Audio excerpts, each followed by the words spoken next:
भैया भोले बाबा का नाम सोच रही थी। प्रसाद पियाओ, प्रसाद दो। भोले बाबा ने भोले बाबा बोला भाई प्रसाद पिए, पी ले पी ले पी ले पी। भैया धन्यवाद। हाँ चलो ठीक जा। मेरे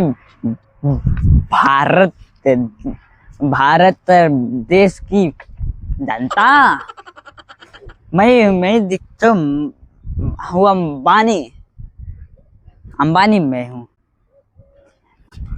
और बताओ तुम लोगों को कोई समस्या? मैं अंबानी,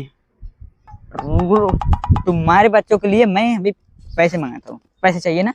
हाँ रुको।